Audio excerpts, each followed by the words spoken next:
From grounded conversations to the rhythm of this city, my name is Moses and welcome to Moussa and Friends. Welcome back to another episode of Moussa and Friends. And today's episode is a special one because you know what? We want to see everyone at the top. And today in studio, we have Taene, who just released her new EP, See You at the Top. And also with Taene today, we have Fusi, the superstar manager and the superstar herself, Taene. Welcome to Moussa and Friends. How you guys been? I'm good, thank you. I'm really, really good today. Very energetic. I'm just happy to be here. It's been a while. It's been a while. Yeah. Fusi, how far? I'm happy. I'm blessed, man. After the first episode that we shot, man, it was really amazing. Good watch, man. Good energy. Man, anytime I'm here, I just feel some spiritual vibes, some spiritual vibes. Some spiritual vibes. I know what kind of juju you are doing, but anytime I enter this place, the vibe is just changing. It's nice, I swear. Not good though, not good.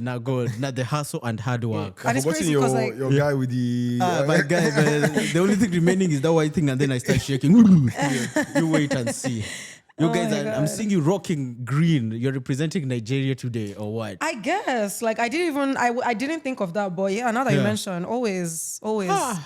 Niger always at the top. Niger always run things. Always. Even before we go far, let's start with, are Nigerians arrogant or confident? Which is which? I think we're confident. You're confident? Yeah. Really? I think you mean in Africa. In Africa, yeah.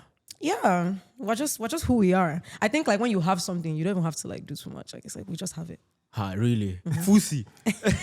No, let's Fusi. Do you think people think you're arrogant or confident? Which is in your own experience? I would lie to you. I would say there's a bit of both. There's arrogance and there's confidence, right? For example, now they call Nigerians the giants of Africa, but you look at other countries in Africa like South Africa, Uganda.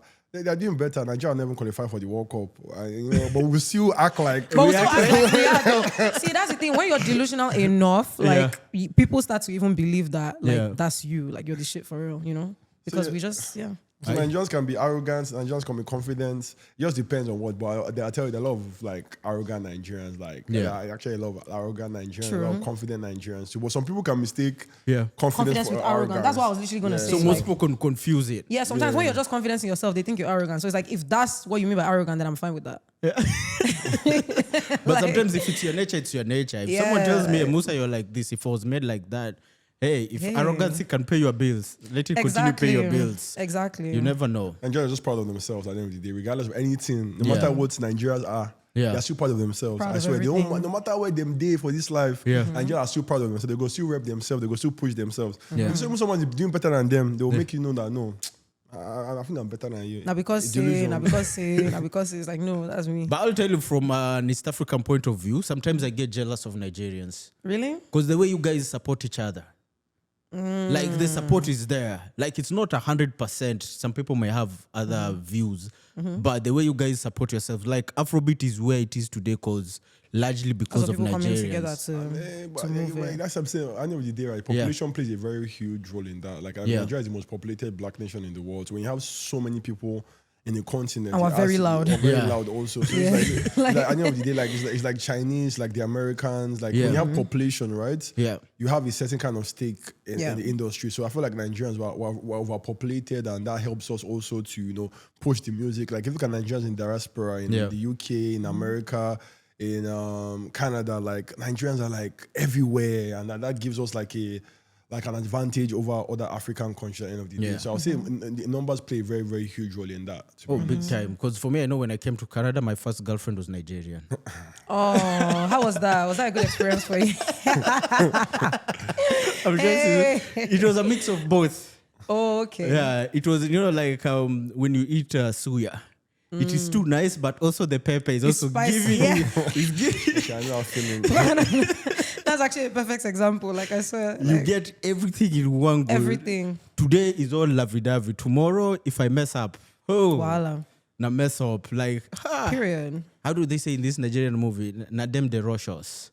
I don't know if I'm saying it correctly.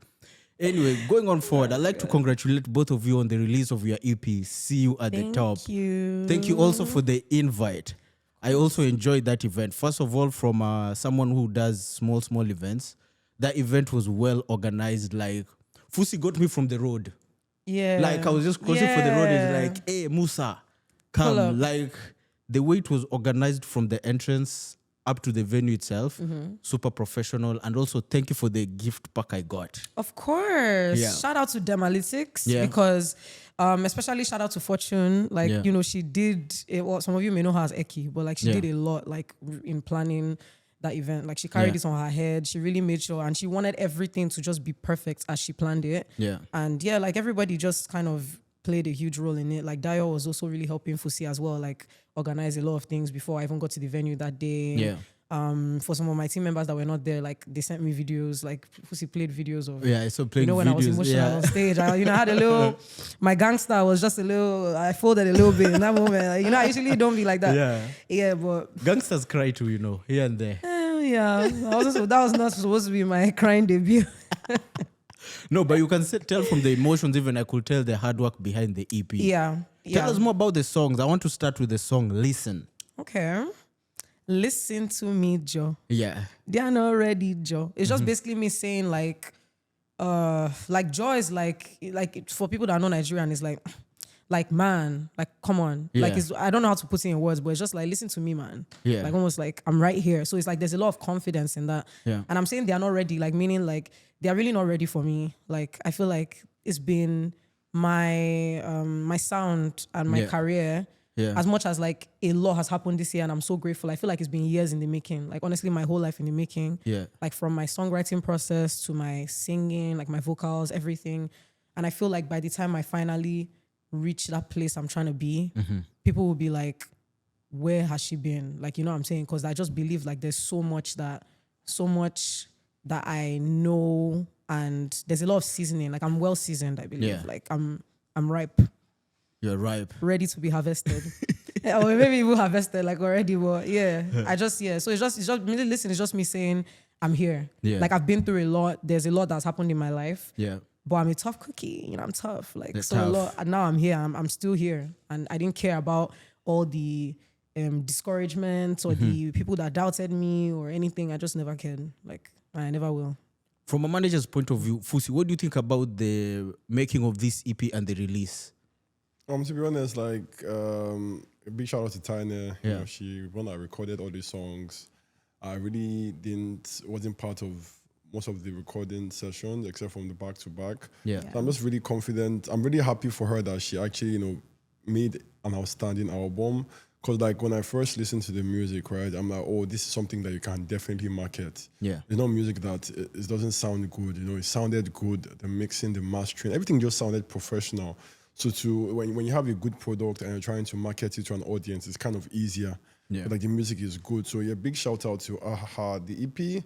Amazing songs, amazing music. So when it comes to the other side of the marketing and the promotion of the EP, right, it's a big shout out to record label because we have done a lot of meetings on how we want to market this EP, which audience we want to target, and right now a lot of people from different countries have actually been vibing to this EP. We have people in Japan, Ukraine, Germany, Netherlands, Everywhere. South Japan, Africa. even Japan. Well, I'm surprised. Though, Japan, Japan, yeah. yes, like people from A lot of Japan are actually people. tapping into the EP. So that tells you that there's something really good about this EP. It's not just talk. It's not Yeah. just hype. There's actually good music in there. And I've gotten a lot of good reviews from a couple of people. Like, yo, this EP is actually good. Some people are saying, oh, even like for the expectations, overseeded the expectations. They didn't expect Taene to, you know, deliver like this. And I'm just proud of the girl at the end of the day because working with an artist, right, I told you from the beginning, the good music, confidence, because a lot of people come to me with a lot of music and I'm just like, I don't know how to feel about this. But like Taene was very like confident that these songs have to like, people have to hear it. Like, it's not just anyhow music. Like, even from the way the music is structured, from the way everything in the EP is just like, it just makes me motivated to just promote the EP, to be honest. I'm so happy promoting it because it gives me clout. Like, I go out right now and I'm just like, wow, I have one of the best EP right now in Canada. Like there's not too much talk. So like the sound. so it's like just giving so much really confidence happy. and clout, right? Like just makes me so confident that I have like a good project to push, and that's every manager's dream at the end of the day. Yeah. Like you talked about marketing, where do you feel like artists are failing in terms of promoting their music, especially Afrobeat musicians here in Canada, whereby they just post and think it will just go. Where does marketing really play that big role of pushing the music out there? So first of all, you have to have a team. Yeah. That's one of the most important things, right? Like have a team, first of all. Then when you have teams, also us as a team, right, we have a meeting every Saturday. Every Saturday is a meeting. We have a meeting every Saturday. And for those meetings, we have different people on our teams. Like we have different people from Dio to Fortune to Ogaga to IC and some other people that work with us, right? So in these meetings, we all deliberate, okay, from the song we're listening to, what is the marketing strategies of how to promote this album? Like here, you can see us posting on Instagram. Yeah, it's cool. That's one strategy. But there's a 360 thing. It's like a 360 thing. Like Taene has to be here. Taene has to be performing here. She has to promote here. She has to do sponsored art. So it's like, what is the strategy? A lot of people just release project without a strategy. Yeah. Even like from Taene, for example, like a lot of people might not notice, but if you look at all Taene's pictures, she has a hat on. There's a reason behind that. That's a marketing strategy. Oh, there's a marketing. Because guys, you can see even there's a hat here. Yeah, so I always have something on my head. I don't know if you could tell. So it's like a strategy. Yes, it's a marketing strategy. A lot of people don't know that. But like, if you look at all Taene's pictures on Instagram, she's wearing a hat. All of them. There's a reason behind that. Yeah. So like, I know the day, like a lot of artists have to understand that. Yeah, they focus on more of the aesthetics. When it comes to strategy, it's very important. Yeah. It's like in football or basketball, right? Yeah. You can have all the best players on your team, but there's no strategy to win the cup or win the league. You're not winning it. Like that's why there's a manager there. The manager brings on strategies from his experience and everything, and try and analyze which one will work and which one will not work. At the end of the day, you have to try and fail. But I feel like a lot of people are scared to take risk. Yeah. And I don't blame them because a lot of people do not have that money to risk at the end of the day. They want to spend money and get the reward right away. But life doesn't happen that way, unfortunately. I would say for artists, I just say like having a team and having a strategy and having a goal while you're doing something. I feel like a lot of people don't have that in Toronto or Canada. I might be mistaken, but from what I've seen, man, I don't really see that, to be honest. Moving forward with this EP, there's one song that really caught me, Odeshi. And you call yourself the Queen of Odeshi. I'm wearing my the Queen of Odeshi. Right, Queen of Odeshi. First, explain what's the meaning of Odeshi. So Odeshi is like just someone that like shit don't really get to you. Like you're really tough, basically. So it's almost like bulletproof. Yeah. Like things don't get to you. You're usually very like, I'll say tough is the best way to describe it. Yeah. Like you're very tough. Like so you're not like even if something hurts, ideally it should hurt, but you chest it. Oh, I chest it. So even if I meet some girl out there and then she breaks my heart, I just be Odeshi. Yeah, you just stuff it out. Like, just like bro. Just stuff it out. Yeah, like she's seeing you still at the club, she's seeing you outside, like that's proper Odeshi. But maybe like, you just don't let it get to you. Speaking like of Odeshi, is it like, okay, from experience living here, being Africans in the diaspora, is it hard to date African men from a woman's perspective? Do you know what? Like, I think it is. That do you know what's so funny is that for the longest time I was like, I'm so tired. Like everyone was like, bro, I'm not talking to any of these African guys anymore. Like, I'm not talking to none. Like I think I should just experience maybe a white, like Prince Charming type guy, like just a very different vibe, and just maybe see Fusi, like if that's how like bad we are. No, it's so bad. At some point I was like, bro, like you don't understand, I was almost like mean. Yeah. Like that's also part of where No came from. I was almost mean. I was like, bro, don't talk to me. Like if I saw like a guy just try to approach me, it was almost like the eye. Like you give the rundown. Once they see my face, they'll just be, oh. This one hot pepper. Don't move Don't close. move. Just stay where you are. Like Fusi, from a guy's perspective, what do you think? African ladies here. To be honest, man, like it's a very. I beg you. Just say, don't be shy. Whose heart have you broken? Like I said, there always two sides to the story, right? Yeah. There's some amazing black African ladies and there's some very, very toxic ones, right? and the toxicity comes from some at the end of the day because us men, we actually make some girls really toxic. I can't even lie to you, like back in the days and everything. But it's a crazy market, and me, I love my African ladies at the end of the day. I can't even lie to you. No matter what happens, it's always an African queen. It's an African queen, like she said, man. I love my African ladies, but at the end of the day, there's some good ones and there's some bad ones. You just have to understand. I feel like with Africans, right? Yeah. You just have to understand the girls. You have to actually understand their character and their attitudes. Yeah. It can be very difficult. Once you can figure that out, then I feel like you have a very good chance. But it's a whole process and every day. Like African babes, they have standards. They have high standards from where they're from. And you can't blame them for that at the end of the day. But like eventually, man, we go find our girlfriend and boyfriend at the end of the day. One day, we'll find one out. day, you never know. One day you'll find your soulmate. Everybody you has never someone. know. There's someone for everyone. But I'm glad that you admitted that African men, you make women crazy. Like a woman can actually be normal. No, it's two ways. Like crazy. for me, for example, like I can't even lie to you. Like someone really broke my heart. Like it was a guy. I was a very good guy before. Like I'm telling you, someone broke Fusi's heart. Yes, and then from there things went crazy. Like so, just like I was a very like if you knew me before. Yeah. I was a lover boy, like cute guy. Same. Cute guy. Yeah. I was loving, caring, but one girl showed me Pepe. I was like, I'm a Fusi. You have to go the other way. You have to go the other way, You have to go to the dark side, man. Like very dark side. For me, to be honest, I think I've made more people cry than people who made me cry. You've made more people cry than people who made you cry. Because it's not what you be doing in the streets. No, it's not. It's circumstance. You know, when you come from Africa, the way you date in Africa is not the way you date in Canada. So there was that existential crisis, trying to understand who I am and also understanding the environment I'm in. So you're using environment, adjusting to environment. Exactly, adjusting to environment. I came with the African mentality, but the guys I was meeting, they had Canadian mentality. Oh my God. In the process of adjusting, some toes were stepped on. So then that's where the tears came from. The tears came from. But you know, the good thing with me, I apologize and we move on. Yeah, like, you know, your heart is broken. Yeah. They become Odeshi. Honestly, like I would say, like that was the origin story of Odeshi and just like my gangster vibe, like mentality. I used to be so like, bro, you can ask my friends. I used to be like so hopeless from. I still am. Yeah. But like now I'm just more like gangster with it, you know?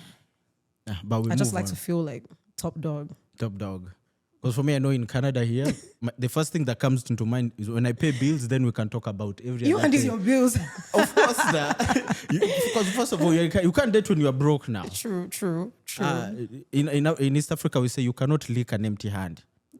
Oh, that's an interesting one. Yeah. You cannot lick an empty hand. You cannot lick an empty hand. So you need to have something in your hand for it to be licked. That's true. Yeah. Pay your bills, man. Focus on the bills. Of course. As we go on, tell me, why did you come up with this name, See You at the Top? Because as the name for the EP. Because that's where I'm gonna be. Yeah. Like just in a short form answer, like I've always been very like the vision for me has always been clear. Even before I had a team and before I knew kind of what I was really gonna do or where I was gonna take or how I was gonna take my music to where I wanted to be. Yeah. I always just knew like I'm born to be on the global stages, on the big stages, like so. And for me, like the top, what does it mean? Like collaborating with artists I admire, like artists I have only like really seen them on like TV or like interviews and stuff, like getting to collaborate with them and have sounds, you know, like a beautiful sound, a collaboration with them, you know, getting to sell out arenas like Madison Square Garden, O2, up? Like getting to sell these places out and have my fans come buy tickets for me. Yeah. So headline my shows. It means like being invited to very high profile events, you know, red carpets, like just like superstar vibes, you know. You're already a superstar. Yeah. No, but like literally for me it's like high fashion. Like, you know, having to like I'm a fashion girl. I love fashion a lot. Like, so for me it's like just getting to collaborate with all these brands that, you know, getting to be featured on Vogue magazine, like all those things. Like, so for me it's like that's where I see myself.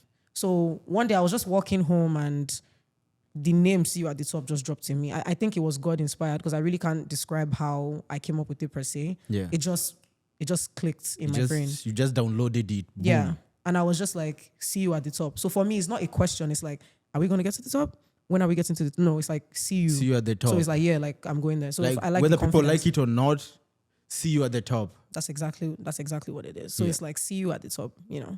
So I'm also telling people, everyone should aim to be at the top in their own respective industries and their careers and stuff. So it's like, yeah, like whatever you're doing, like see you at the top. Wow. Mm-hmm. You've talked about collaboration. This one I'll take it to Fusi. Because I've seen like, especially your song, which is here on the EP, Back to Back. Mm-hmm. You even collaborated with some dancers all over the place. Mm-hmm. Like when I open my Instagram, it's back to back. Shout out to Kofi. Kofi choreographed the back-to-back dance that everyone knows now. So shout out to Kofi. He's a really good dancer and he's a really good teacher. Like teaches you well. Like I learned it so quickly. Yo, big up Kofi. Big up you. Fusi, tell us what's the importance of collaboration, especially like right now, not even collaboration is just musicians, but also dancers. How important is that? And just easy and short, tapping into different people's audiences. Yeah. Like you expand your audience at the end of the day, right? Like, different people have different audiences. Like before I was an influencer and I had to work with different people to get into their market. So collaboration is just, tapping into other people's markets and them tapping also into your market. So like just sharing markets, sharing values and see how you guys can add to each other's value. So yeah, I mean, that's the major point of collaborations, man. You get another reach of somebody else from a different part of the world. Like for example, now on this podcast, you're from Kenya, if I'm not mistaken, right? So we're collaborating to get your podcast out there and to promote Taene's EP and to promote me as a manager, right? So we're all collaborating in our own ways to bring our own different markets to come together and support each other. So that's very, very important of collaboration, just to tap into different markets that you don't have yourself, because nobody can have everything at the end of the day, right? That's true. So you have to collaborate with different people to get into the audiences, and they have to collaborate with you to enter your audience. Yeah. Like even when we speak about collaboration, what do you think is the problem with collaboration here in Canada, especially in the Afrobeat industry? First of all, a lot of people don't know their values. Some people are selfish. Some people are money hungry.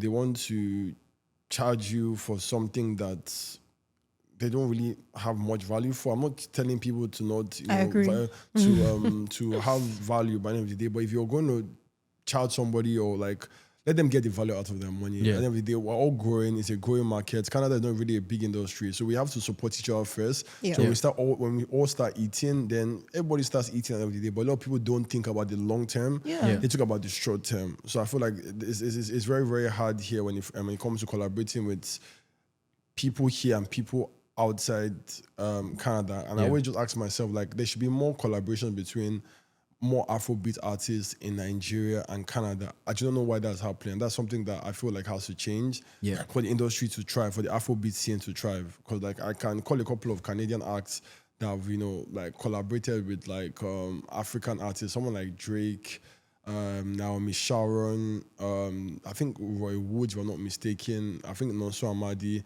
I think Tommy too has some collaborations too. But I feel like we need more collaborations with the upcoming artists in Toronto to get the music scene in Canada out there. Because there's so many amazing acts in Canada. Don't get me wrong. There's so many amazing Afrobeat artists, but they need that collaboration so that they can expose themselves to different audiences. But I always tell artists, like if you see Taene's EP, for example, right, it's all her songs, no collaboration. You first introduce yourself to the people, let them understand your sound, let them understand who you are before you start looking for your collaborations. They can't carry a song from you, like. So you're actually showing them that I have value. As an artist, I need you, but like I have something to offer. If I come to your song, I'm not trying to benefit from you only. I'm trying to add value to what you also have. You're doing. So that's how I'll say it, man. To be honest. So it's not like you won't accept just any artist who doesn't have anything out there. Just come, Taene, let's collab. No.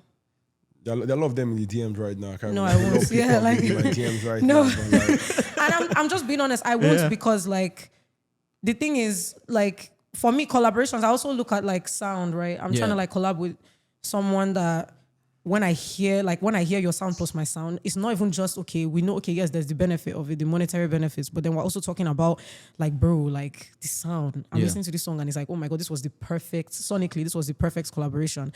But for me, it's like I feel like I'm in a place where I'm really just trying to like, get myself out there and like, for me, I'm like at the end of the day, I have a team. It's really not just about me. We're thinking of the benefits. Like there's a lot of money and efforts that's being put into my sound and like my career. So I can't afford to just like be like, oh, I love this sound, let's do this. Like, you know what I'm saying? It's not about that. Like for me, it's like what's in it for me and like what's in it for you. But then it's like, what can you give me? If it's something that's like I'm giving you more, if anything, then I just don't know if that's possible. I'm sorry.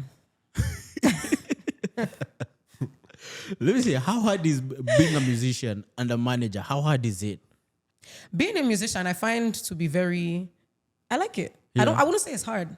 I'll say it's challenging. Maybe like, and I don't even know if I've really reached like the most challenging parts. I think it will get maybe more challenging when I'm in like, you know, when I'm like up there, you know, with the big boys and like, you know, when I'm like, I believe I'm there already by God's grace, but like, I think it will get like the more I'm touring, right? Yeah. I think it's going to get more challenging then, you know. I think now I'm still kind of cruising, but like I would say like even now, I don't know. I think honestly, maybe it's just the talents, man, or just thank God, glory to God always. Like I think I find this seamless because it flows with it. Like I've like, for example, I've never worked with a songwriter. Like I really do a lot of things myself, but I enjoy it.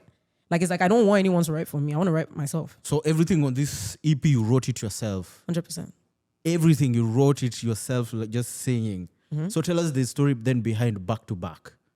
Oh, Back to Back. Yeah. Like I heard the beat, I was obsessed with it, and then I was like, okay, let me just. So usually when I'm writing songs, like what it just starts with is like I'm vibing to the beat and I'm freestyling. So it can really be anything, depending on what I'm feeling or like what I'm just trying to say that day. Like, so maybe that same beats I could have literally been like, I don't care about you and you and you. You know what I'm saying? It could have been anything. Yeah. I'm just vibing. But then what was coming out of my mouth was Back to Back.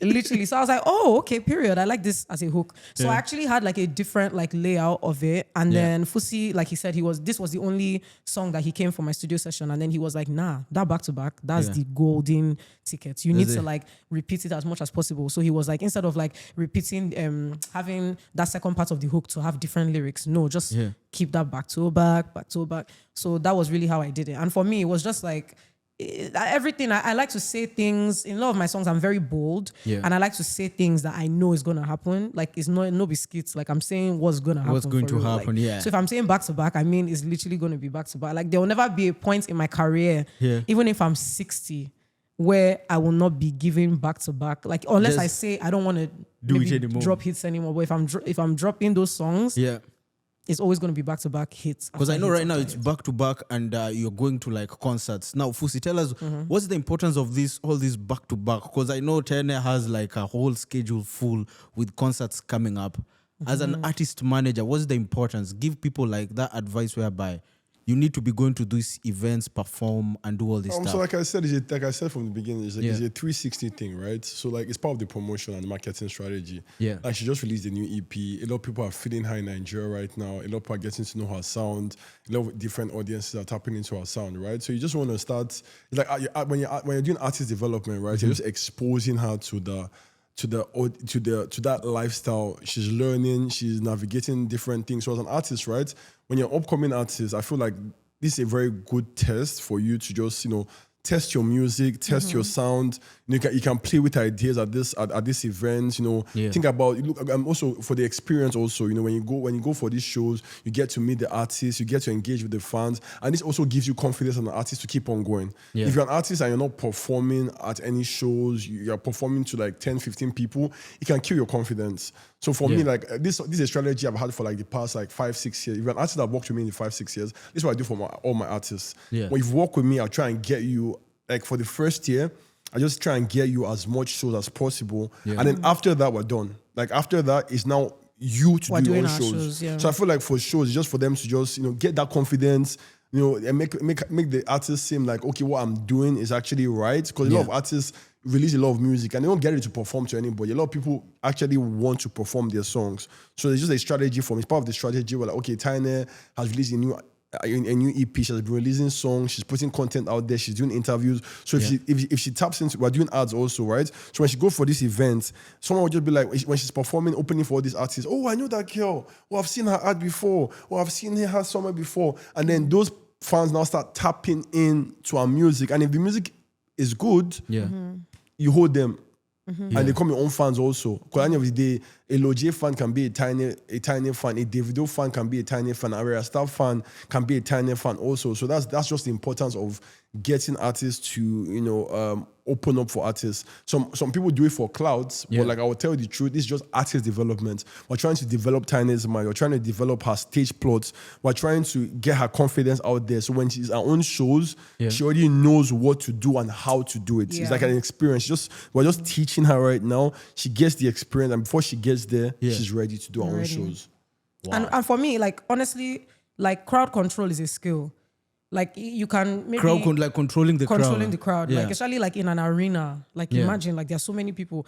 Like you have to like make them feel like like they didn't waste their money. Because think of it, like these people paid, right, to see you. Yeah, so they you paid to are see a you. product, like in Yeah. a way. So it's like you have to give them a show. Like, you know what I'm saying? And for me, I'm really looking forward to headlining my own shows. I think it's gonna be a lot of fun. I think like everyone that's there is just gonna feel like everyone's gonna laugh, everyone is gonna vibe, maybe Yeah. cry. But like everyone's just gonna be like, yeah, like, you know.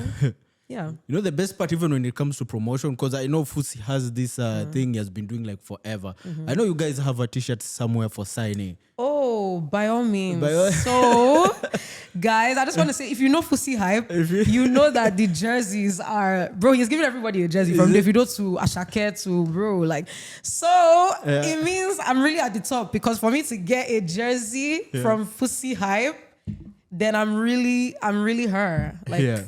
I'm that bitch. Let me hold it. Yes. You see, like, you know what? Like, See you at the Taene, top, Taene. Like, he really Toronto gave me a FC. jersey. Yeah, he gave it to me on my listening party. Yeah. So he surprised me with the jersey and people signed it. And I was like, oh, this is amazing. I was like, wait, so does this mean I'm like up there? Like, before see how he gave me a jersey. Like, for me, that's crazy because that's really his staple thing. And he does it to appreciate the artists for like coming to the city and, you know, giving us a show and performing and just appreciate them in general for like who they are. So I think like it was very thoughtful of him to give me one. because this I'm is really like, honored. you know, that's what I know. Fusi is a mastermind. Yes. Because this is like, I was not expecting that. Like, not once in my mind did I think, oh, I hope one day Fusi buys me a jersey. Like, it never one time even crossed my mind at all. So I was pleasantly surprised. Fusi, where did you come up with this idea, first of all? Like, where did you think, like, you know what? When I'm doing this artist development and this jazzy thing in promotion, like, where did the idea first come from? Okay, I feel like it came from it came from two things, right? I used to watch soccer a lot, and I liked jerseys in general. And then back in high school, I feel like when you're graduating, people used to sign T-shirts. They used to sign your shirt. When you're graduating, they sign your shirts. And all your friends sign it and they leave, right? Yeah. That's another thing that came to my head. And then my mom, because when I was first came to Canada, right? I used to get bounced from shows a lot. I think I've mentioned this a couple of times. I used to get bounced out of shows, right? And I used to just wonder, like, how can I get into these shows? Like, what can I do? So I go back and tell my mom the stories. Like, my mom said, Mom always just told me, Fusi, like, the best way to get to people's hearts is give them gifts. Yeah. Give them gifts. Okay. I used to do parties. I used to do a party when I was in university. I think I did like 3-4 parties. I used to call them another one. Yeah. So the final party, I got a jersey and I gave it as a gift, right? And I did one jersey for myself, just to wear it at the party, called another one, right? So I think the day before I think I was in Mexico, or the day I went to Mexico, or the day I came back from Mexico from a family trip, right? I just saw this jersey in my room just hanging. I'm like, what do I want to do with this jersey? Another one. So I had the finale party, and I'm like, okay, I'm going to make this jersey. I'm going to use that jersey. Yeah. I'm going to go around the whole Canada and making fans sign that jersey for my party and make content to promote my party. Yeah. And then that went viral. The party went crazy and everything. So I'm just like, okay, I'm tired of parties now. What do I want to do next? And I was like, okay, I think I went to Nigeria. I interned at the radio station. Big shout out to 99.9 FM, right? And this guy Skills came into the radio station for an interview. And I just told Skills, what jersey? I think, was he actually Skills the first person? I think it was either Skills, Davido, or Mr. Easy, any of the three. I think it was Davido actually. I can't remember. Yeah. He would actually know it was Skills because I gave him a Golden State jersey. And I just asked him, I'm like, bro, what jersey do you like? He's like, Golden State. I'm like, bro, I want to make a jersey for you. Because he said he's coming to Toronto for a show. Yeah. So I'm going to make a jersey for you and I'm just going to give you just as a gift. I didn't think about the signing and everything. And then I made the jersey and I'm okay, let me just go around making people sign this shirt to promote the Skills event. So from promoting parties now, I started promoting artists that are coming to Toronto. That's because I was a promoter before. Yeah. I'm like, what can I make different from the other people that are promoting? Okay, when these artists come, I get a jersey, I make fans sign it, going on the road, people taking videos of them signing the jersey, what do you have to say for Skills? And then it started getting traction. And then the artists started seeing that, oh, this Fusi guy is actually like promoting them in Canada for free with his own money. Yeah. And then they started reaching out. They started reaching out. Skills, I picked him up from the airport because of the jersey. Yeah. So now, I don't get bounced from the shows again. Now the artists are calling me. No, you don't even make the line. You just cut the line. So like it's like now they appreciate. They like the jersey first of all. They see their names and they see their fans sign the jersey. So they want the jersey. They want the gift. So a lot of artists started reaching out to me. Whiskey posted it on Twitter. Yeah. Mr. Easy. I won't lie to you. There's a very, very crazy story that happened with the Mr. Easy jersey. Yeah.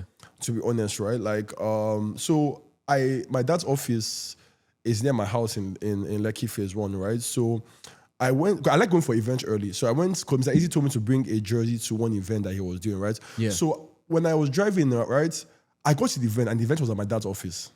The event was inside your dad's office? The way Mr. Easy was doing the event was at my dad's office, because my dad has a very huge land with different event center. And it was at my dad's office. Yeah. I mean, I got there early. I don't like coming for events late. So I got there by like 8, 9 o'clock. Mr. Easy was not there. I was like, oh, my house is close by. Make I go sleep. Yeah. Make I go sleep, right?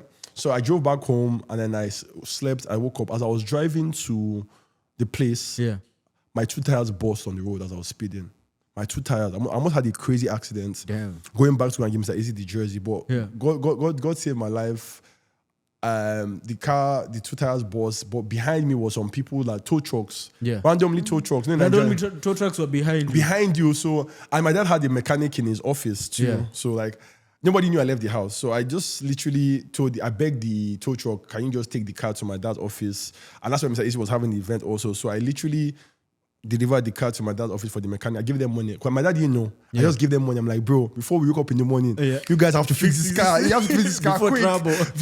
Before daybreak. So they did their part. And then I ended up giving Mr. Easy the jersey. Yeah. And then after I gave Mr. Easy the jersey, I think he said something. I can't remember what he said. And then the next 2 days or 3 days, I saw Mr. Easy doing a photo shoot with his girlfriend, his wife now. Current wife now. Yeah. They did a photo shoot together with the same jersey. And he wore it to, I think Wizkid called him out for one of his events in Lagos. Mr. Easy was wearing the jersey. I'm sorry, everyone put on messaging me, Fusi, Mr. Easy is wearing your jersey. I was like, wow, see how this jersey thing, they fly, It goes bro. everywhere. And then from there, it just became a staple. Anytime an artist comes to Canada, to appreciate them, I just give them a jersey, and they're fine signing, they write beautiful things on the jersey, and I go and give the fans. So it just started from like, being bounced from backstage. Now, how can I get backstage? How could I, interact with this artist, connect with this artist? And my mom said, you want to get to people's hearts, you give them a gift. A gift is like a good way to, like get into a relation, get talking and everything. And then from there, man, everything is history, man. We thank God. I thank God for bringing, because that's one of the game changers of my life and my network in this whole Canada and in the music industry. No, like this is very creative. Like a jazzy, like very creative. Yeah. Going to Taene, what do you think of female Afrobeat artists here in Canada? How is the relationship, or how is the industry moving? Because I know it's different from a female point of view and from the male side. What do you think is going on? Because it's not many of female artists doing what you do out here. What do you think is going on? Well, I think, to start with, I've met a few like female Afro artists. I think they're doing their thing, or at least like Nigerian artists, and they're doing like their thing, like, really talented, like, and I am big on women just grabbing the bull by the horn and going for what they want, like being very aggressive with it. So I love it. I do think like the support, and I don't know, people are always just saying, oh, support yourselves and this. I don't know if I don't see it, like personally. Like I don't really see, like especially in the Afro. First of all, let's start with, there are not that many female Afro artists. Yeah, there's not that many in Toronto. So, and just from what I've seen, like I think it's almost like, everybody is fighting for like a sport. Like almost everybody's like trying to like get somewhere. Yeah. So I think like that support elements is not really much there. I don't know. I don't care. Because I've seen collabs with some of the male artists doing collabs between themselves, but I've not really seen like female who are based here in Canada doing with others who are based here. Fusi, what do you think the problem is before we go to Fusi? Yeah. No, like I said, like there are not that many. Yeah. And everyone, I think, kind of like sounds different. Like, there are not that many from Nigeria. Yeah. I want to like emphasize this. I really, really do strongly believe that to call yourself an Afro artist, like you have to have an idea of what it means to be African. Yeah. Like, like Nigeria, wherever you're from. Like, I just think, like, of course, you can still do Afro and like stuff. Like maybe you were not born and raised in Africa, but I just think like comparing that to someone that was born and raised in Africa, knows what it means to be African, knows the slang, knows the culture, like. Fusi, what do you think? Let me stop. Oh my God. Fusi, from a manager's perspective, you must be knowing more.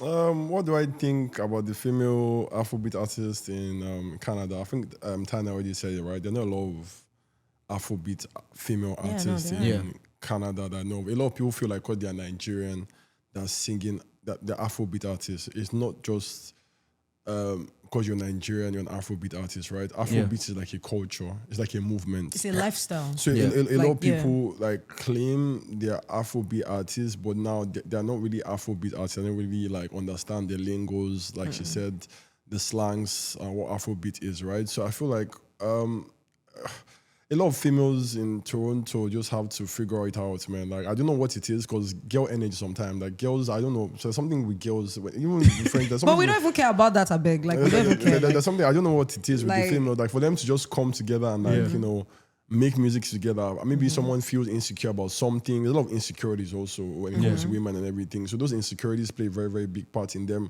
collaborating with each other. Because I feel like there are a lot of female artists in Toronto that can actually make music together and collaborate with each other, but nobody reaches out. Like she said, nobody supports each other. It's just fake love.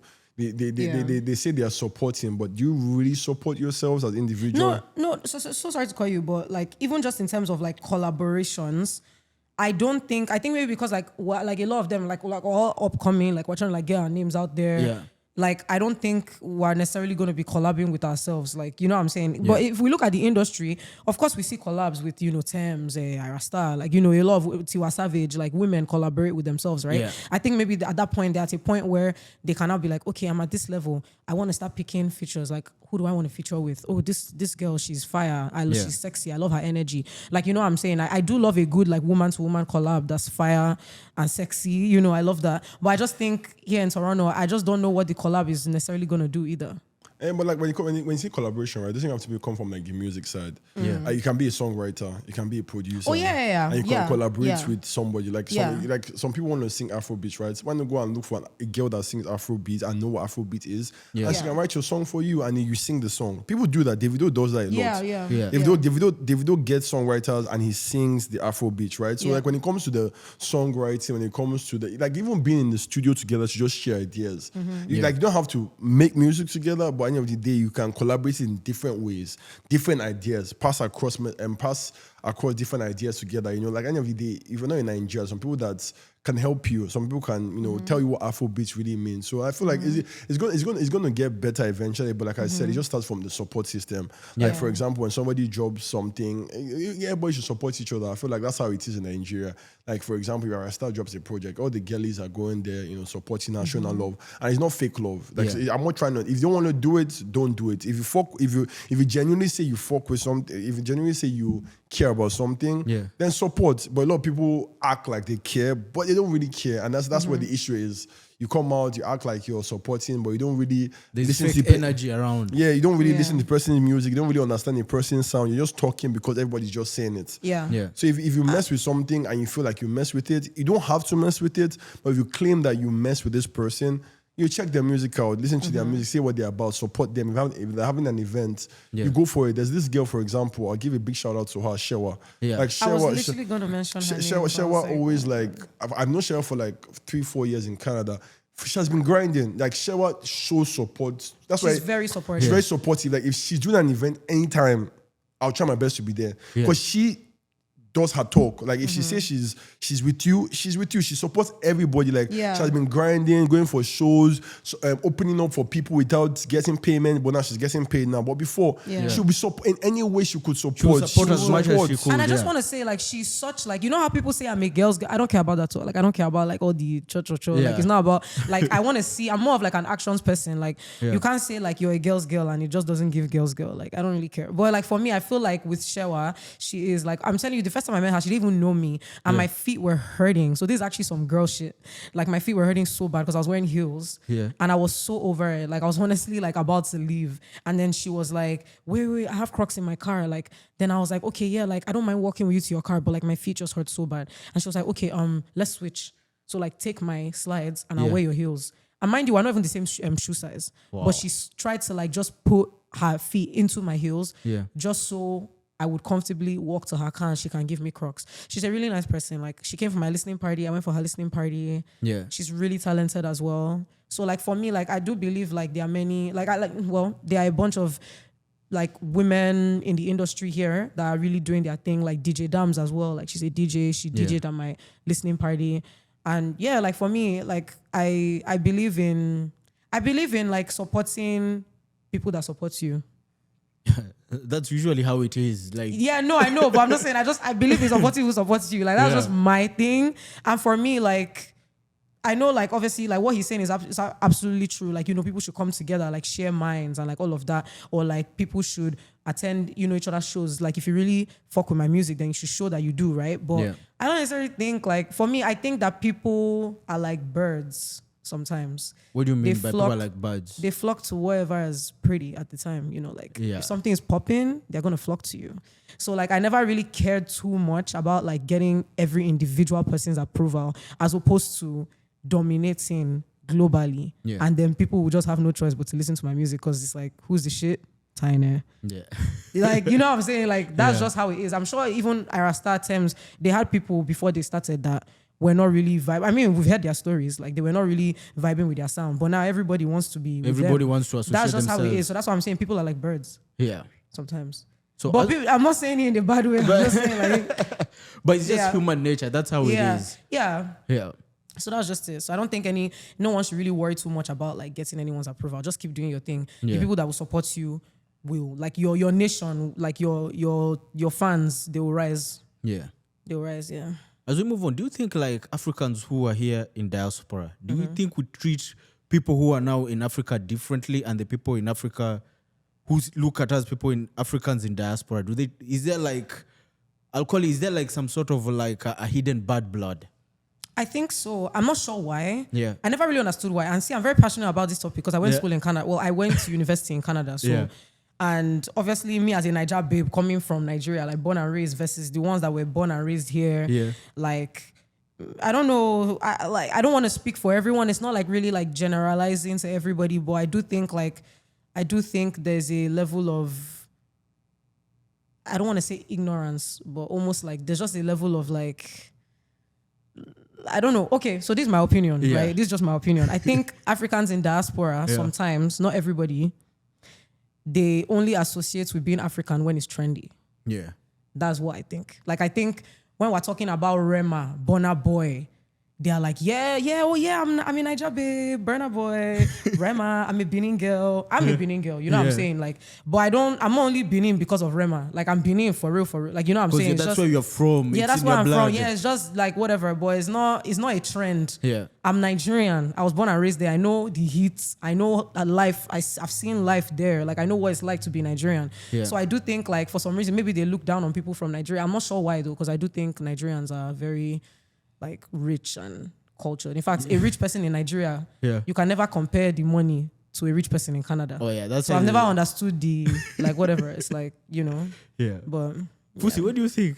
I just feel like it's perception, right? It's like a colonization, or how do I put it? I forgot my English, but colonization, colonial mentality at the end of the day, right? It's just the perception of what they show people Africa is in this part of the world. Like, they don't really show people the true Africa. Like, I'm privileged to be born and raised in Nigeria, so I really understand what the culture means. Like, the cultures are not the same. Yeah. They're different. So you have to understand what is what and why is why, right? Like, a lot of people just think, because they can speak good English, they're better off than someone that cannot speak English in Nigeria. Life is more than that. There's so many other things that you have to pay attention to. So I feel like a lot of people here, it's just the perception of what they think about Africa and what they've seen about Africa. Yeah. Look at the TVs. It's just till now, like, you now start seeing, you know, Rema, like you said, Burna Boy, cool parts in Africa. Because there's so many beautiful places in Africa, but a lot of people do not know about that. Yeah. When you see them showing Nigeria, they show you the slums and the other, like in Canada, the slums, there are like crazy people, homeless people on the streets. But you never see that on Canadian media. When I was in Nigeria, I never knew that. I live downtown and I see like crazy people, homeless people downtown. Stop saying crazy people. I see a lot of things happening downtown, right? So like, I live downtown, so I've seen so many things happening downtown that are very, very similar to what's happening in Nigeria, but on the Nigerian media, you never see them show that part of Canada. Yeah. But in Canadian media, what they show to the people here, they show the bad side, a lot of the bad side, rather than some of the good sides. Because the bad things that happen in Africa, but there are also good things that happen in Africa. So it's just the perception of the people. Yeah. They just feel like, because I'm here now, I'm better than somebody back home. There are a lot of intelligent people back home that are smarter than people 100%. here. And the funny thing a lot of people don't know, right? Like, in Nigeria, we are privileged to learn different cultures. We learn the American culture, the Canadian culture, the European culture. Everything is very, very diverse. Like our education in Nigeria is very diverse. We speak very good English, as you can tell. But people that are here are not really. They're not even. A lot of people that are here have never even left the shores of North America. But in Nigerian, like an average Nigerian has probably traveled. Yeah, travel to America, travel to the UK, travel to the US. Yeah, I said America, US. But you know what I'm saying? Mexico. Like, yeah, you travel around. Like as a lot of people maybe that were born here, you'd be surprised they've not, outside of maybe Cancun or something, or so, like they've not really traveled. I say like that, bro. Like,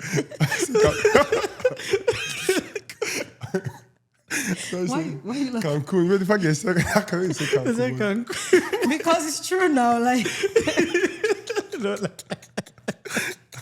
Because as Nigerians, I'm sure Fusi can relate. Our parents used to take us on vacation, family vacation. I'm not saying not everybody, not everyone had that experience, but I did. You know what I'm saying? I'm sure he did. Like, you go to the UK. We've been to places, you know. So for me, it's like, it's not like I'm cultured though. Like, trust. Like, it's not, like I don't have to have been born in Canada to like know what I'm about or anything. At the end of the day, like I said, I think it's a trend for a lot of them. Like, I think like when the real things that happen in Nigeria, there's a lot that happens in Nigeria. Like, in fact, it's almost heartbreaking sometimes when I see on Twitter, I see on the news, and like I know what it's like to be Nigerian, so I understand the fear, I understand the anxiety sometimes. Like, you know, like just there were many things that happen in Nigeria even when we're growing up. I'm sure it was like for us, we're like, oh my God, this is crazy. You know what I'm saying? But you will never understand it for me if you were just not really like born and raised there. And for me, that's not saying you can't attempt to. I do think you should like maybe visit Nigeria every now and then, like, you know, and see what's going on and get accustomed to your culture.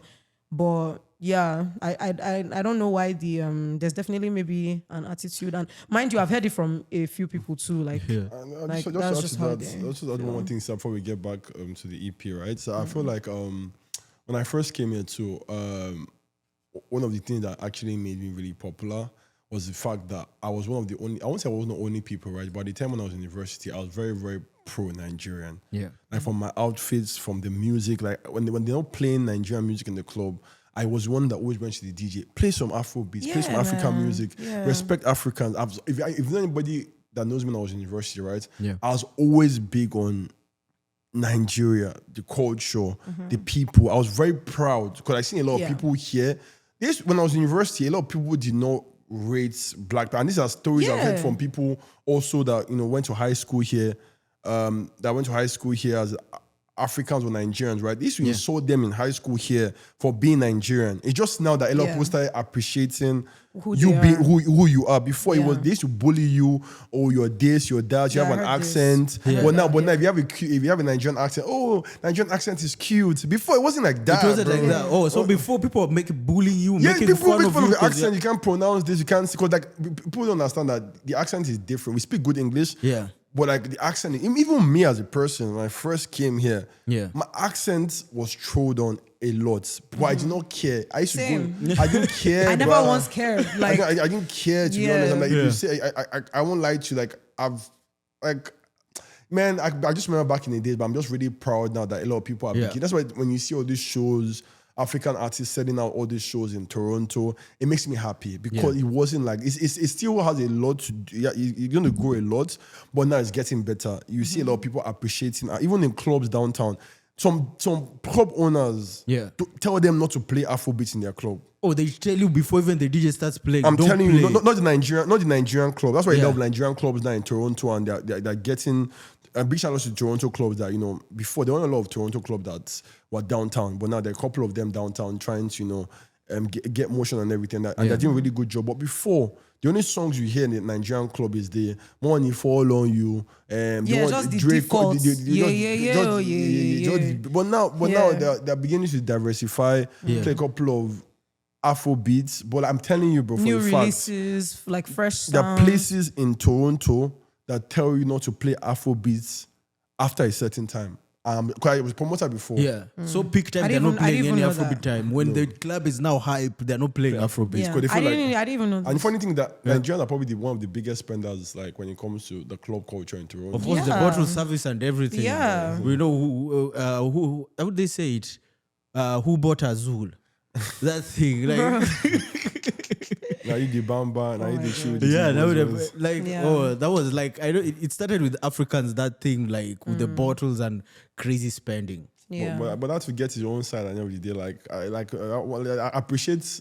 I would say like this. I appreciate both cultures. Yeah. You just have to understand each other and like just understand each other better. Because like different cultures, the different things you get out of different cultures and every day.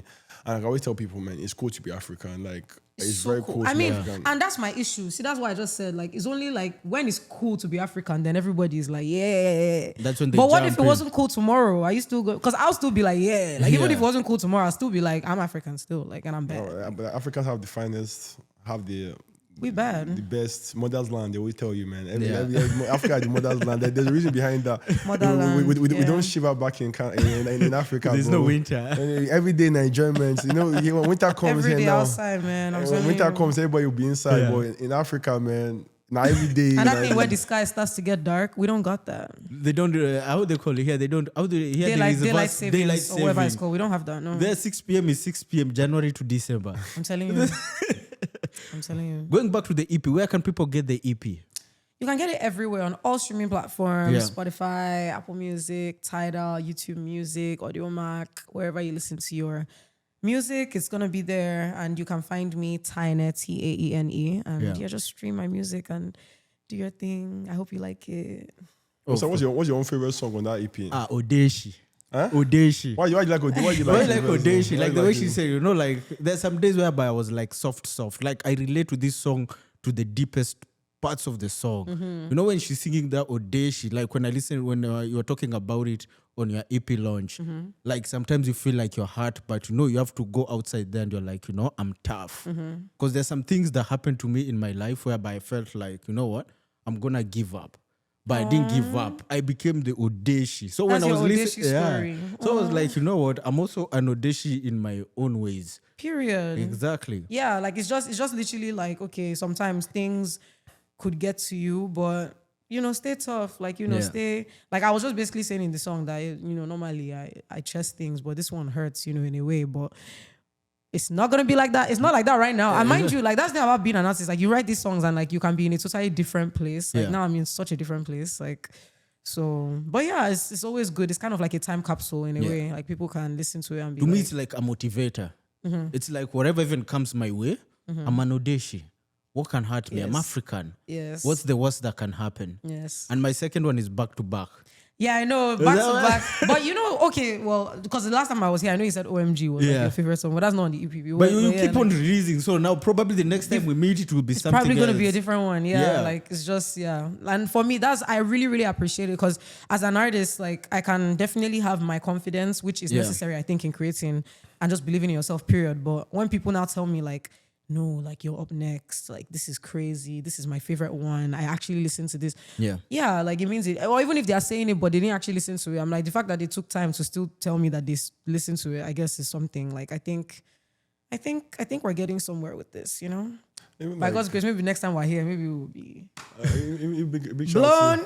Big shout out to the African listener and everything. I feel the song debuted on number 8. It was number 8 or number 18. Number 8 in South Africa. And then number 8 on the African album African chart. Global Albums on So, iTunes, number 18. People are listening to the music in Africa and it makes me really happy. Like how are we chatting? Like I can't. We are the top. We are the top. Don't know what to say, but that's crazy. Like for me, it's like the fact that people are actually like, wait, girl, we like you. Yeah. Like, okay, thank you. Yeah. Even like the other day, we saw like some people and some dancers in Nigeria painted Taene's face. They drew Taene's face and they did the back-to-back challenge. Yeah. With some people in Germany, random people in Germany, like dancing to Taene's music. They even did their own dance. They even did the back-to-back challenge. That was before we did the back-to-back challenge. Yeah. They already did their own dance. They already did their own challenge. For white people with their whole group. I'm just like, wow, this is really amazing that the music is. And there's one girl on TikTok also from Germany. Yeah. She has like 10, 15 videos of back-to-back random videos. Yeah, Back-to-back, just dancing. That's the back-to-back. Just I'm just like, dancing to okay. it, like, When I love see it. those videos of like Taene, it just makes me happy that people actually like the music. Like I said, it's not about the hype, it's about the content. Yeah, but we want to hype it so you listen to it, but the content in there is actually really good. Yeah. Like I always tell myself, we hype the best. Yeah. If it was not good, trust me, You I wouldn't. won't be hyping it, regardless of Yeah. how much money Taene is giving me. Like even yesterday, before I slept, right, I couldn't sleep. There was an adrenaline that I'm like, I have to get people to listen to this music because like it just makes me happy that I have like a product that is good. Yeah. To promote. I'm just like, I want to wake up in the next morning and post the next content about Taene because I'm like, this music is good. I've listened to like yesterday night before I slept. I listened to like Fusi, maybe you're delusional, maybe because you're working with Taene. You're actually just saying this. But I'm like, I listen to the songs every day now You're and not then. delusional, guys. Because when I first met Fusi is so hard to impress. Like, bro, like I'm telling you, like the first time, I should expose you. First time I met Fusi, me that I know I'm a baddie. Like me, I know I'm the face of baddie. Like I'm a bad. Like come on, like I'm pretty. Like duh. And I met Fusi and he was just like, I'm not gonna lie, like you're not really a bad bitch. Like you're not really like giving bad. Is that what you said? That's what he said to me. That's what he said to me. And I had to make him repeat himself. I was like, wait, sorry? And he was like, yeah, like you're not really a bad bitch. Like the things you be wearing, you just don't be giving body, like low key. And I'm like, so what's body to you? And he's now showing me all this inspo. He's like, bro, you need to. So I would say he motivated me because now everyone is like, girl, you're so fine, you're so bad, your fashion is this. I'm like, yeah, he angered me. I was like, how can you say me I'm not a bad bitch? Like now I have to be the baddest bitch in Toronto. Fusi, you have a new name now. You're a body motivator. Like now I have to be the bad. So he's actually very hard to impress, just in general. Like I can literally maybe have makeup on that day and he's like, who did your makeup?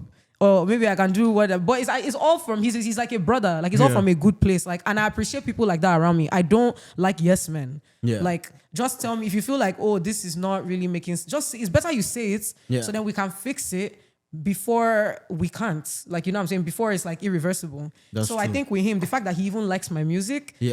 It means a lot. Because when I first met him, he was like, oh, this kind of music that we sounding like this. Me, I don't really understand. This one doesn't sell. That one doesn't sell. And I was like, okay, just wait.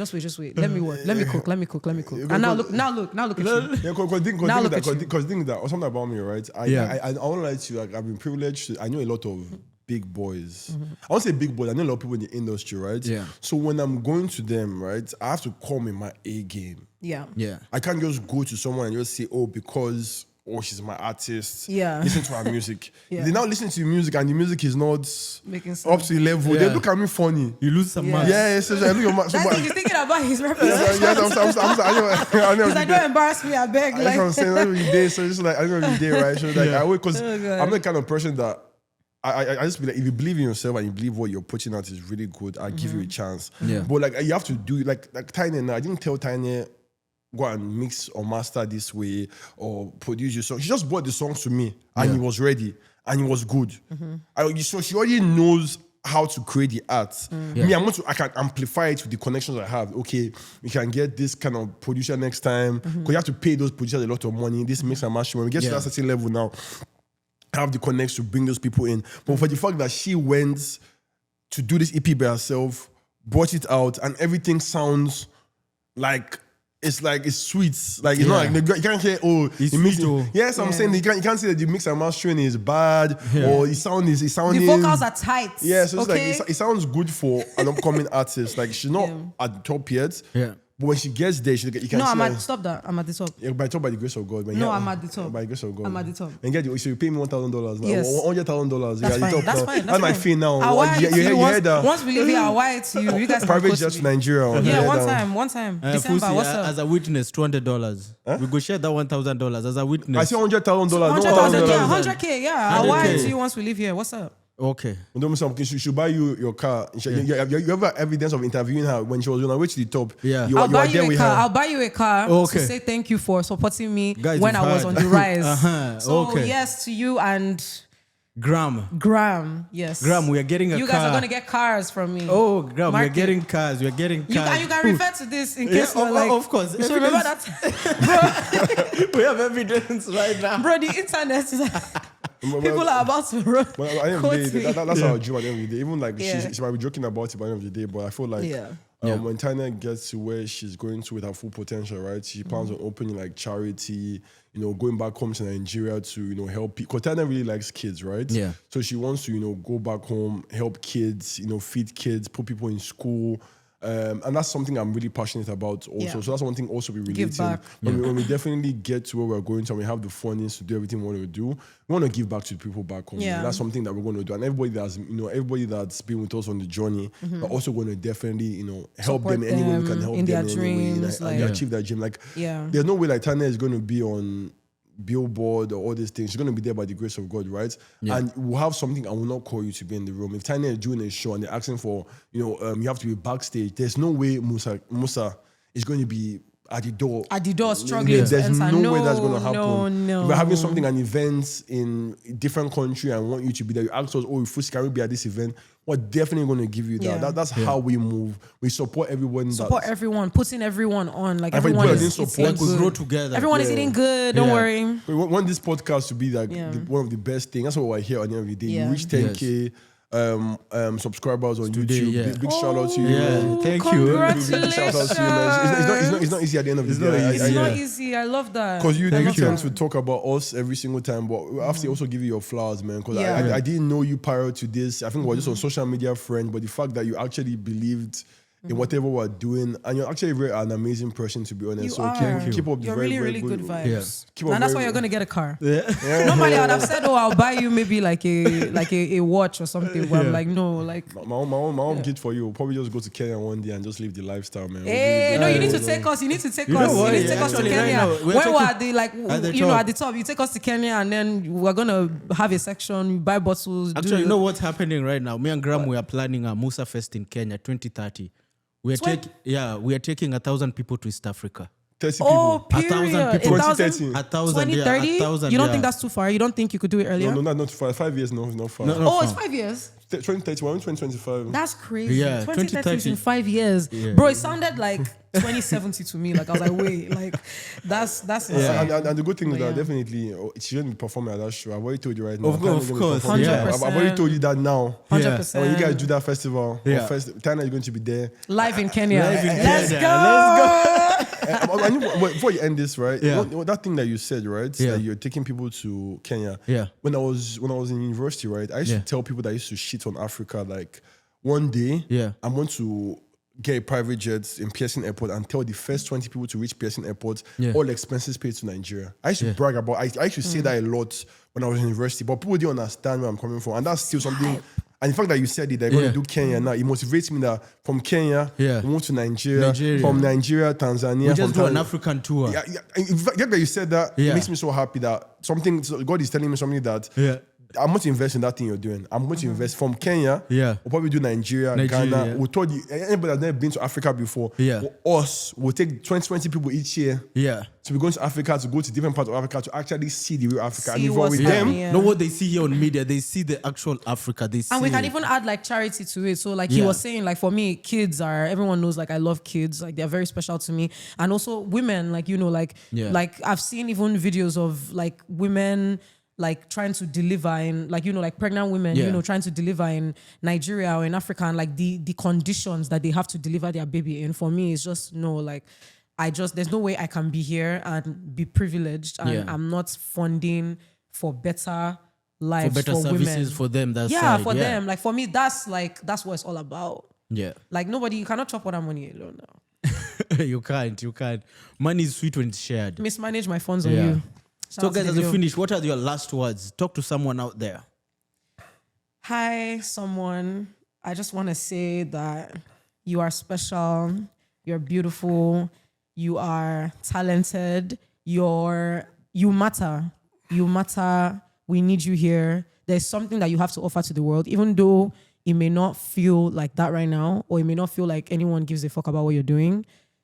It's all, every little thing. It's kind of like if you look at like maybe like bread or something, that you see bread as a whole, every crumb adds to the full picture. I don't know if that makes sense, but Makes you more are sense. a very intricate part of something big that you do not know about yet. So just trust the process, stay focused, stay prayed up, keep going. Don't let anybody, and I'm so passionate about, don't let anybody stop you. People talk all the time.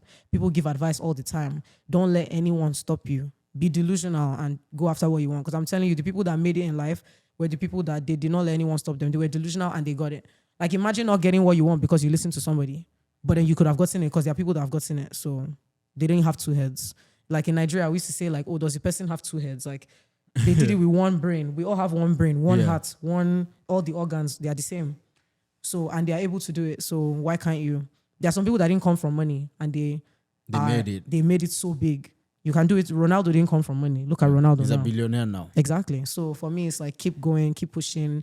Don't let anybody stop you. And God bless you. Fusi. You know, I just put out something right now. There's somebody that I was listening to his song yesterday, right?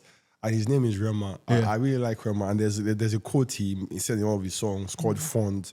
He said, Omo me, that's you people. Yeah. You have to serve before you become a boss. Omo me like my child? No, Omo me. Like you're not saying my child, but it's like just saying my person. Yeah. No, you have to serve before you become a boss. It's very important. I love that line. That's you have to serve before you become a boss. Before you become a boss, you have to serve. You have to serve. Or you have to serve before you become a boss. You can't become a boss all of a sudden. You have to go through the grinding before you become a boss, right? Yeah, and you also said it go hard before it's soft. Exactly. Yeah. In life, you're going to go through hard times before soft times comes. A lot of people think that soft life just comes all of a sudden. Also, he said, universe no like force. Universe doesn't like you forcing something. Yeah. If something's going to happen, it's going to happen. Take your time. Don't rush. Yeah. In life, take your time in everything you do. When you take your time in everything you do, it's better to take your time to do something that's just rush, and then you build and everything falls down. So I would tell people, right, when I listen to those lines by Rema, it just makes me like, I just like those words. I just want to share it with people. If you haven't really listened to that, listen to that song, very great song. But there's just the messaging that he passed across in that song. Yeah. Just learn in life, before everything becomes soft, you have to go through hard times. Anybody that comes to you and tell you, oh, I just made it because I just made it. No, they went through a lot of struggles in life. A lot of people get through struggles. Been through a lot, to get to where they're going to. And you want to be the best version of yourself. You're allowed to fall sometimes and stand up. Just keep on believing in yourself. Don't do things because you need validation from other people. Believe in what you want to do. They don't need to because you see somebody making millions from doing something right now. You want to say, okay, I want to do it. But someone just say, I want to start a podcast right now. They can never in their life reach 10K subscribers in 1 or 2 months. You know the grind you've put in. You know the people you've brought in. Yeah. You've put your energy to figure out, how do I want to get this podcast to that level? Where I want it. It's not 2 months, it's not 3 months. It took time. But a lot of people just feel like, okay, now I want to start a podcast because something is trending, something is cool. Yeah. The trending times will go. What are you going to do when the trending time goes? Yeah. You have to figure it out at the end of the day. And that's one thing that I really tell people, right? So just believe in whatever you do, believe in yourself, and eventually your purpose shall be achieved by the grace of God. That's what I always tell people, right? Like a lot of people are going through a lot, but please just believe in yourself. Lock in. And eventually, man, everything that's meant for you, and find your purpose. Yeah. Very, very important.